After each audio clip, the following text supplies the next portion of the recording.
बहुत प्यारा है। अम्मा, आपके लिए चादर है। क्या बात है भाई, आज तो मेरा बेटा बड़ा हातमताई बना फिर रहा है? इतना खर्चा कर लिया? अरे यार अम्मा, कमीशन मिली थी और मेरी कमाई पे सबसे पहला हक तो आप लोगों का ही है। वो तो अब्बा पंगा करते हैं, वरना मैं तो घर की हालत बदल दूं सारी। बदतमीज तेरे अब्बा हैं, तमीज से बात किया कर। अच्छा अम्मा, ये रे, चूड़ियां भी लाऊं तुम्हारे लिए, साइज चेक। अरे बेटा, पैसे अगर मिल ही गए थे तो संभाल के रखते ना, तुम्हारी शादी भी तो सर पे खड़ी है, क्या करेंगे? अरे अम्मा, पैसा बहुत है, टेंशन नहीं लेनी।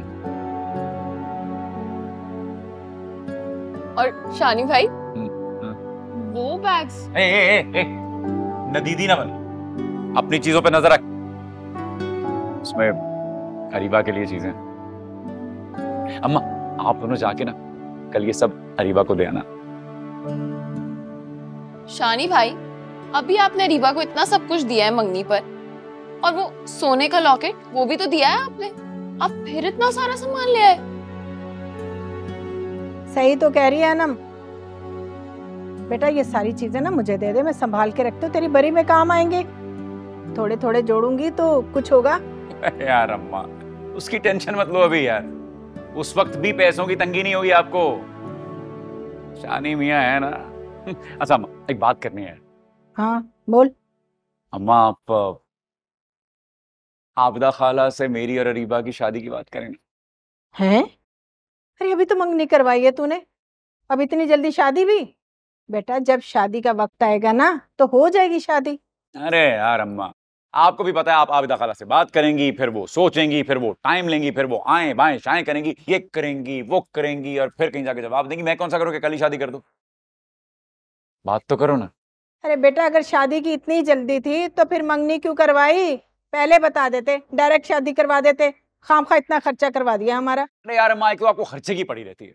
मैं कह रहा हूँ खर्चे की बात मत करो यार, तुम सिर्फ मेरी बात मान लो अम्मा, शादी की बात कर लो यार प्लीज।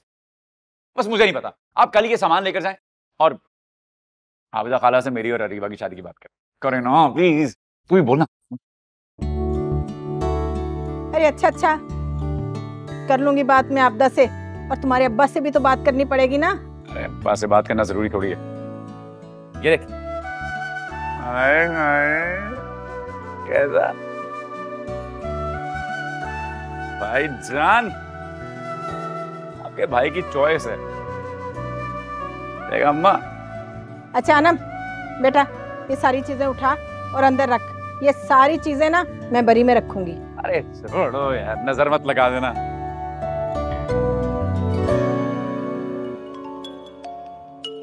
मैं जरा ये कॉल ले लूं। बेटा कमाल साहब को चाय बना कर। जी बाबा।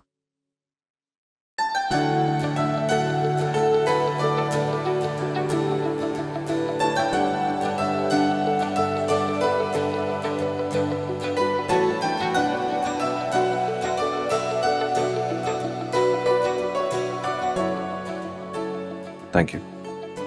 आई एम सॉरी, मैंने उस दिन आपके साथ बहुत मिसबिहेव किया। मुझे लगा कि आप रंगीन मिजाज आदमी हैं। मेरा मतलब है कि आप अच्छे इंसान नहीं हैं। मैं उस दिन के लिए माजरत चाहती हूँ। I am so sorry. It's okay. आपकी कोई भी बात मुझे बुरी नहीं लगी थी। मुझे ऐसी लड़कियां अच्छी लगती जो गैरों से फासला रखें। आपकी खुददारी मुझे अच्छी लगी। I like it.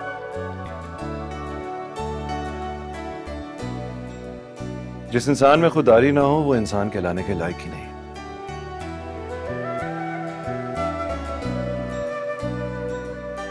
आप दूसरी लड़कियों से बहुत मुख्तलिफ हैं।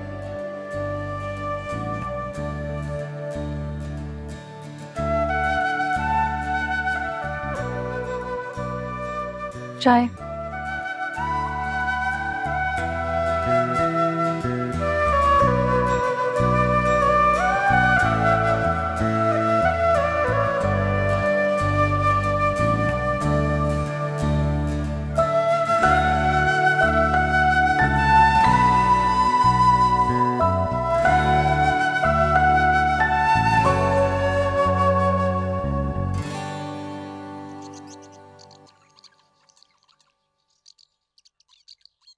माशाल्लाह सब कुछ बहुत खूबसूरत है, लेकिन अम्मी आप शानी को मना क्यों नहीं करती? बिला वजह इतना सब कुछ कर रहा है, अब इसे इतना खर्चा करने की क्या जरूरत है? अरे क्या करूं बेटा, मुझे तो खुद समझ में नहीं आ रहा। अभी मंगनी का खुमार उतरा नहीं था और शादी का भूत सवार हो गया इस लड़के पर, इसीलिए तो वहां भेज रहा है मुझे। खुदा के लिए अब मेरी सास से शादी की बात मत कीजिएगा। अरीबा की शादी तो जब होगी ना जब वसीम यहाँ आएंगे, और अभी से अफरा तफरी में शादी कर देंगे तो वसीम के आने का मौका भी हाथ से निकल जाएगा। कम से कम बहन की शादी के बहाने ही सही वो आएंगे तो सही। अरे बेटा, मैं कब शानी की शादी इतनी जल्दी करने के हक में हूँ। मैं तो ये चाहती हूँ पहले अनम के लिए कोई अच्छा सा रिश्ता आ जाए, फिर दोनों बहन भाइयों की इकट्ठी शादी कर दें। अनम की तरफ से भी बहुत फिक्रमंद हूँ मैं, लेकिन क्या करूँ, इस लड़के को तो अपने अलावा कोई नजर ही नहीं आता। मैं बता रही हूँ आपको, अब अनम का रिश्ता करेंगी ना तो कोई ऐसा लड़का देखिएगा जिसका घर कारोबार पाकिस्तान में हो। ये बाहर के चक्रों में मत पड़िएगा, वरना उसकी भी जिंदगी मेरी तरह रुल जाएगी। शोहर के बगैर भी कोई जिंदगी होती है बीवी की। भाई हमें क्या पता, तुम्हारी सास ने कहा था कि शादी के बाद वसीम तुम्हें साथ ले जाएगा। 4 साल हो गए तुम्हारी शादी को और 3 बार आया है वसीम, लेकिन साथ ना लेके गया तुम्हें। अम्मी बाहर रहना इतना आसान नहीं है, बहुत खर्चे होते हैं, और वसीम कोशिश कर तो रहे हैं मुझे अपने साथ ले जाने की, जो अल्लाह को मंजूर। चलो अल्लाह ताला बेहतर करे। अच्छा मैं ये सामान अंदर रख दूं? मैं एक पकड़ लेती हूँ। मैं अंदर रख देती हूँ उसको। आज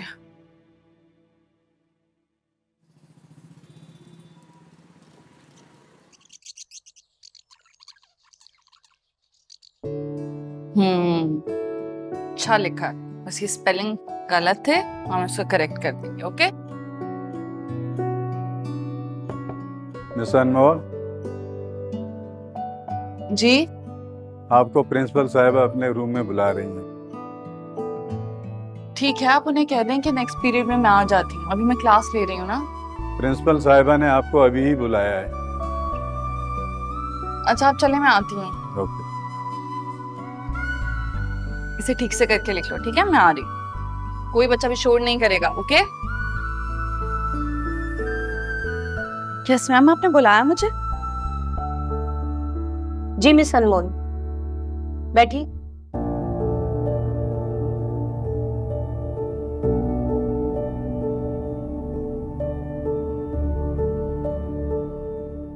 आपने हमारे स्कूल को जो टाइम दिया, हम उसके लिए आपके थैंकफुल हैं। आपको हमारे स्कूल के रूल्स का तो पता ही है। हमारी कोशिश ये होती है कि हम अपने टीचर्स के साथ जिस हद तक कोऑपरेट कर सकते हैं करें, और हमने किया भी।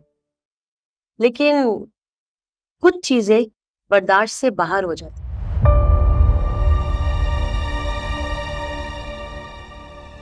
मैं समझी नहीं मैम, आप क्या कहना चाह रही हैं? क्या कोई कंप्लेन है? जी मिस अनमोल, आपके मुताबिक काफी कंप्लेन्स आए। कुछ कंप्लेन्स पेरेंट्स की हैं, कुछ स्टूडेंट्स की। एनीवे, मैं इन बातों की डेप्थ में नहीं जाऊंगी। आप मंडे को आकर अपनी सैलरी कलेक्ट कर लीजिएगा। शायद आपका और हमारा साथ यहीं तक था। आज आपका यहाँ पर लास्ट डे है। आप क्या कह रही हैं? ये कौन सी कंप्लेन है? मुझे बताएं तो सही, किस स्टूडेंट ने किया, किस पेरेंट्स ने किया? क्योंकि सारे स्टूडेंट और पेरेंट्स मेरे साथ बहुत अच्छे हैं, उनका बिहेवियर बहुत अच्छा है मेरे साथ। मुझे नहीं लगता कि उन्हें मुझसे कोई कंप्लेन होगी, और अगर कोई कंप्लेन है भी तो आप बताएं तो सही मुझे। देखें, ये हमारे स्कूल के रूल्स के खिलाफ है कि हम आपको पेरेंट्स के नाम बताएं या स्टूडेंट्स के नाम बताएं। आप क्यों बहस कर रही हैं? आप मंडे को आकर अपनी सैलरी ले जाए। ये मेरा राइट है। अगर कोई कंप्लेन थी तो पहले रजिस्टर करवानी चाहिए थी ना, मुझे पता होना चाहिए था। अब आप मुझे नाम भी नहीं बता रही हैं, और ऐसे कैसे अचानक से आप मुझे जॉब से निकाल सकती हैं? देखिए मिस अनमोल, बहस का कोई फायदा नहीं है। मैंने कहा ना, आपका और हमारा साथ बस यहीं तक था। और सैलरी क्या कह रही थी आप? सैलरी ले जाओ आप तो मुझे ऐसे एटीट्यूड दिखाती हैं जैसे सैलरी की जगह आप लोग मुझे डॉलर्स देते हैं। तमीज से बात करो। मैंने भी आपसे बदतमीजी की कहा है, क्योंकि ये मेरी तरबियत में शामिल नहीं है। जाते भी आपको आपका स्याह चेहरा दिखा कर जाऊंगी। तो और फीसों के नाम पर आप पेरेंट्स को लूटते हैं। क्या समझती हैं आप खुद को?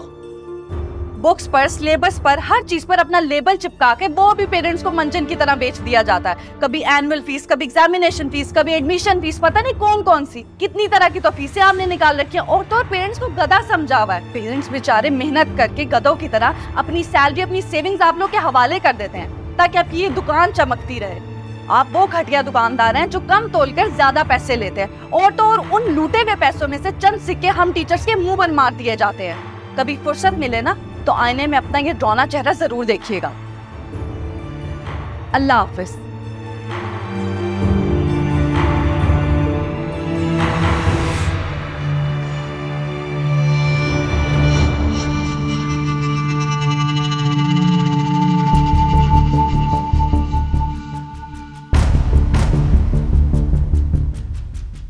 जी कमाल साहब, आपका काम कर दिए। अरे आपकी बात कैसे टाल सकते थे? आप हमारे स्कूल के बड़े डोनर्स में से एक हैं। जी जी बेहतर, थैंक यू।